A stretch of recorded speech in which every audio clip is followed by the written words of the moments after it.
अस्सलाम वालेकुम जी। वालेकुम सलाम। की हाल चाल ने? खैर, की नाम है जी?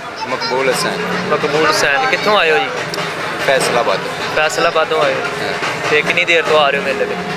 मेले ते तकरीबन 42 साल ਤੋਂ। 42 साल तो आ रहे हो। ਪਹਿਲੀ ਵਾਰੀ ਮੈਂ 12 ਸਾਲ ਦਾ ਸੀ ਜਦੋਂ ਚੌਥੀ 'ਚ ਪੜ੍ਹਦਾ ਸੀ, ਸਕੂਲ ਦੀਆਂ ਛੁੱਟੀਆਂ ਹੋਈਆਂ ਸੀ ਉਦੋਂ ਆਇਆ। अच्छा बाबा जी नाम? ਬਾਬਾ ਜੀ ਅੱਲਾ ਦੇ ਜਿਹੜੇ ਪਿਆਰੇ ਵਲੀ ਹੈਗੇ ਨੇ ਨਾ, ਇਹਨਾਂ ਦੇ ਉੱਤੇ ਇੱਕ ਐਤ ਆ, हाँ जी। ਅਲ ਫਕਰੋ ਫਕਰੀ ਵੱਲ ਫਕਰੋ ਮਿਲੇ। ਉਹ ਐਤ ਸਾਦਕ ਸਾਈਂ ਬਾਦਸ਼ਾਹ ਤੇ ਪੂਰੀ ਹੁੰਦੀ ਹੈ। अच्छा जी। ਅੱਲਾ ਨਬੀ ਪਾਕ ਫਕੀਰ ਜੋ ਫਕੀਰ ਨਬੀ ਪਾਕ ਵਖਰ ਹੈ ਨਬੀ ਪਾਕ ਦਾ अच्छा ਫਕੀਰ ਜਿਹੜਾ ਹੈਗਾ। ਤੇ ਇਹ ਸਾਦਕ ਸਾਈਂ ਸਰਕਾਰ ਉਹ ਹਸਤੀ ਆ ਕਿ ਅੱਲਾ ਇਹਨਾਂ ਦੀ ਕੋਈ ਗੱਲ ਹੀ ਨਹੀਂ ਮੋੜਦਾ। बिल्कुल। ਉਹਨਾਂ ਦੀ ਦੁਆ ਦੇ ਨਾਲ ਸਾਦਕ ਸਾਈਂ ਸਰਕਾਰ ਦੇ ਦੋ ਭਰਾ ਬਲੀ ਹੋਏ ਨੇ। माशाअल्लाह। ਅੱਲਾ ਕੋਲੋਂ ਵਲੀ ਵੀ ਲੈ ਲੈਂਦੇ ਹੈਗੇ ਨੇ ਸਾਦਕ ਸਾਈਂ ਸਰਕਾਰ। ਅੱਲਾ ਨੂੰ ਵਲੀ ਬਣਾਉਣੇ ਪੈਂਦੇ ਸਰਕਾਰ ਦੇ ਕਹਿਣ ਤੇ। बिल्कुल। ਮੈਂ ਦੇਖਿਆ ਕਿ ਜਿਹੜਾ ਬੰਦਾ ਕਹਿੰਦਾ ਨਾ ਮੈਂ ਆਪਣੀ ਜ਼ਿੰਦਗੀ 'ਚ ਅੱਲਾ ਦਾ ਵਲੀ ਨਹੀਂ ਦੇਖਿਆ, ਉਹ ਅਬਦੁਲ ਕਰੀਮ ਨੰਨੇ ਸਾਈਂ ਸਰਕਾਰ ਨੂੰ ਦੇਖ ਲਿਆ, ਉਹਨੇ ਆਪਣੀ ਜ਼ਿੰਦਗੀ 'ਚ ਅੱਲਾ ਦਾ ਵਲੀ ਵੇਖ ਲਿਆ, ਔਰ ਸੱਚਾ ਵਲੀ ਅੱਲਾ तो हयात है ने हजे? ਤੇ ਇਹ ਬਜ਼ੁਰਗਾਂ ਦਾ ਜਿਹੜਾ ਇੱਕ ਜੇਲ੍ਹ ਵਾਲਾ ਵਾਕਿਆ ਬੜਾ ਮਸ਼ਹੂਰ ਆ, ਇਹਦੇ ਬਾਰੇ ਦੇ ਵਿੱਚ ਕੀ ਮਾਲੂਮਾਤ ਹੈ ਤੁਹਾਡੇ ਕੋਲ ਕੋਈ? ਇਹ ਸਾਡੀ ਹੋਸ਼ ਤੋਂ ਪਹਿਲੇ ਦੀਆਂ ਗੱਲਾਂ ਨੇ। ਅੱਛਾ, ਤੁਹਾਡੀ ਹੋਸ਼ ਤੋਂ ਪਹਿਲੇ ਦੀਆਂ ਹਾਂ, ਗੱਲਾਂ? ਸਾਡੇ ਆਉਣ ਤੋਂ ਪਹਿਲੇ ਦੀਆਂ ਗੱਲਾਂ ਨੇ, ਅੱਛਾ। ਸੁਣੀਆਂ ਨੇ। ਕੀ ਅਸਲ ਵਾਕਿਆਤ ਹੈ ਸੀ? ਵਾਕਿਆ ਤਾਂ ਐਸੀ ਕਿ ਅੱਲਾ ਦੇ ਵਲੀਆਂ ਦੇ ਨਾ ਕੰਮਾਂ ਦੇ ਵਿੱਚ ਭਾਵੇਂ ਕੋਈ ਘਰੇਲੂ ਹੋਵੇ ਭਾਵੇਂ ਕੋਈ ਬਾਹਰਲਾ ਹੋਵੇ, ਉਹਨੂੰ ਦਖਲ ਨਹੀਂ ਦੇਣਾ ਚਾਹੀਦਾ। ਬਿਲਕੁਲ ਇਸ ਤਰ੍ਹਾਂ ਹੀ।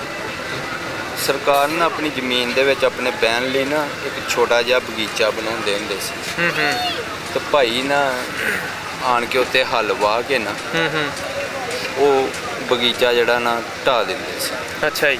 ਸਰਕਾਰ ਨੇ ਇੱਕ ਦਫਾ ਰੋਕਿਆ ਕਿ ਹਟ ਜਾ, ਨਾ ਕਰੇ ਕੰਮ। ਨਾ ਕੰਮ ਕਰ ਰਹੇ। ਗੋਡੀ ਜਿਹੀ ਕਰਨ ਰਹੇ ਸੀ, ਦਸਤੇ ਦੇ ਨਾਲੋਂ ਛੁਰੀ ਟੁੱਟੀ ਸੀ, ਉਹ ਪੱਤਰੀ ਜਿਹੀ ਸੀ ਥੋੜੀ। ਜਦੋਂ ਦੂਸਰੀ ਵਾਰੀ ਹੱਲ ਲੈ ਕੇ ਆਇਆ ਸਰਕਾਰ ਨੇ, ਉਹਦੇ ਇੰਝ ਛੁਰੀ ਮਾਰੀ ਅਤੇ ਲੱਗੀ ਤਾਂ ਸਿਰਫ 2-3 ਕਤਰੇ ਖੂਨ ਦੇ ਨਿਕਲੇ ਸੀ, ਡਿੱਗੇ ਤੇ ਮਰ। ਅੱਛਾ, ਫੌਤ ਹੋ ਗਿਆ। ਹਾਂ। ਅੱਛਾ।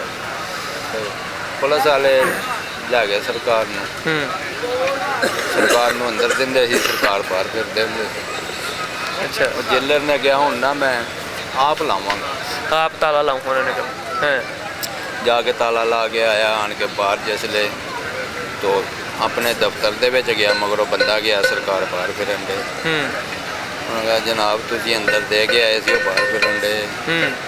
ਜੇਲ੍ਹ ਲੱਗੇ, ਉਹਨਾਂ ਨੇ ਜਾ ਕੇ ਗਿਆ ਸਰਕਾਰ ਤੁਸੀਂ ਜਾਓ, ਮੈਂ ਜਾਣਾ ਤੇ ਜੇਲ੍ਹ ਜਾਣਾ। ਸਹੀ। ਸਾਈਂ ਬਾਦਸ਼ਾਹ ਕਹਿੰਦੇ ਨਹੀਂ ਅਸੀਂ ਆਪਣੀ 14 ਸਾਲ ਪੂਰੀ ਕੱਟ ਕੇ ਜਾਣੀ। ਅੱਛਾ, 14 ਸਾਲ ਸਜ਼ਾ ਹੋਈ ਸੀ ਇਹਨਾਂ ਨੂੰ? 14 ਸਾਲ ਆਪ ਸਰਕਾਰ ਜੇਲ੍ਹ ਦੇ ਵਿੱਚ ਪੂਰੀ ਕੱਟ ਕੇ ਆਏ। ਹਾਂ। ਫਿਰ ਆਉਂਦੇ ਇੱਥੇ ਬਾਬਾ ਜੀ ਹੈ ਜਿਨ੍ਹਾਂ ਦਾ ਰਤਬਾ ਹੈਗਾ ਬਾਬਾ ਫਤਿਹ, ਅੱਛਾ। ਇਹਨਾਂ ਦੇ ਕੋਲ ਆਏ ਤੇ ਫਿਰ ਉਦੋਂ ਦੇ ਸਰਕਾਰ ਇੱਥੇ ਹੈਗੀ। ਅੱਛਾ, ਉਦੋਂ ਤੋਂ ਹੀ ਇੱਥੇ ਹੈ। ਹਾਂ। ਮੈਂ ਪਹਿਲੀ ਵਾਰੀ ਸਾਈਂ ਨੂੰ ਮਿਲਿਆ ਸੀ, ਉਦੋਂ ਹੀ ਮੈਨੂੰ ਸਾਈਂ ਨਾਲ ਪਿਆਰ ਹੋ ਗਿਆ ਸੀ। ਸਹੀ। 42 ਸਾਲ ਹੋ ਗਏ ਮੈਨੂੰ ਸਾਈਂ ਦੇ ਹੁੰਦੇ। ਤੇ ਕੀ ਕਹਿਣਾ ਚਾਹੁੰਦੇ ਹੋ ਮੇਲੇ ਦੇ ਹਵਾਲੇ ਦੇ ਨਾਲ? ਮੇਲੇ ਦੇ ਹਵਾਲੇ ਦੇ ਨਾਲ ਇਹ ਹੀ ਕਹਾਂਗਾ ਕਿ ਅੱਲਾ ਦੀ ਯਾਦ ਪਾਕ ਫਰਮਾਉਂਦੀ ਕਿ ਪੀਰਾਂ ਫਕੀਰਾਂ ਦੇ ਜੇਰੇ ਸਾਇਆ ਰੋ ਤੁਸੀਂ ਸਾਬਿਤ ਈਮਾਨ ਦੋਗੇ। ਹਜ਼ਰਤ ਮੂਸਾ ਨੂੰ ਵੀ ਰਹਿਬਰ ਫੜਨ ਦਾ ਹੁਕਮ ਹੋਇਆ ਸੀ। ਇਨਸਾਨ ਨੂੰ ਆਪਣੀ ਜ਼ਿੰਦਗੀ ਦੇ ਵਿੱਚ ਮੁਰਸ਼ਦ ਲਾਜ਼ਮੀ ਬਣਨਾ ਚਾਹੀਦਾ। ਬਿਲਕੁਲ। ਕਿਉਂਕਿ ਜਦੋਂ ਬੰਦਾ ਕੋਈ ਐਸੀ ਵੈਸਾ ਮਸਲਾ ਬਣਦਾ ਨਾ, ਹਾਂਜੀ, ਜਿਸਲੇ ਦੇਖਦਾ ਨਾ ਯਾਰ ਮੇਰਾ ਮੁਰਸ਼ਦ ਮੈਨੂੰ ਦੇਖ ਰਿਹਾ ਹੋਣਾ ਵਾ, ਔਰ ਹਕੀਕਤ ਗੱਲ ਆ ਜਿਹਦੇ ਤੁਸੀਂ ਮਰੀਦ ਹੋਵੋਗੇ ਨਾ, ਉਸ ਮੁਰਸ਼ਦ ਨੂੰ ਪਤਾ ਹੁੰਦਾ ਮੇਰਾ ਮਰੀਦ ਇਸ ਟਾਈਮ ਕਿੱਥੇ ਹੈ ਤੇ ਕੀ ਕਰਦਾ। ਬਿਲਕੁਲ ਇਸ ਤਰ੍ਹਾਂ ਹੀ। ਅੱਲਾ ਦੀ ਤਰਫੋਂ ਬਾਤ ਨਹੀਂ ਇਲਮ ਹੁੰਦਾ ਉਹਨਾਂ ਨੂੰ। ਇਹ ਲਈ ਪੀਰਾਂ ਫਕੀਰਾਂ ਦੇ ਜੇਰੇ ਸਾਇਆ ਰਹਿਣਾ ਚਾਹੀਦਾ। ਲਓ ਜੀ, ਬਹੁਤ ਸ਼ੁਕਰੀਆ ਜੀ।